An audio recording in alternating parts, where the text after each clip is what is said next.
Ko, hindi, pero yung narating ko, respetuhin nyo naman. Hindi naman ako si Barbara Streisand, pero napaligaya ko naman kayo, di ba? Parang, di ba, meron namang connection. May history naman tayo, di ba? May connection naman yung ibang kanta ko sa ibang parts ng buhay nyo. Tsaka yung ibang pelikula ko, naka-inspire siguro sa inyo. At may connection din sa ibang parts ng buhay nyo. Bakit nyo akong ginaganito? Am I the kind of person that deserves it? I'm not a bad person. I make mistakes. And my mistakes are mostly because I'm fighting for someone. So, I felt bad.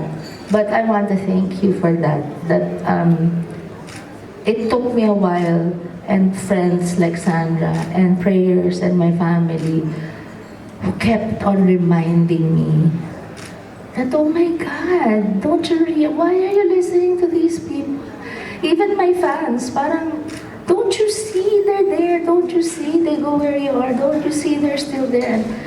Parang, diba, it's human nature yata eh. Parang may pumuri sa yung 10, pag may nang inis sa yung isa yung diba?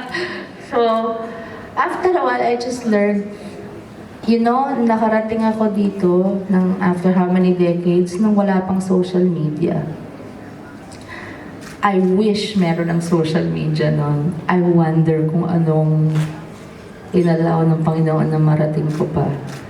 Pero nakarating ako ng ilang taon na ganyan na walang social media.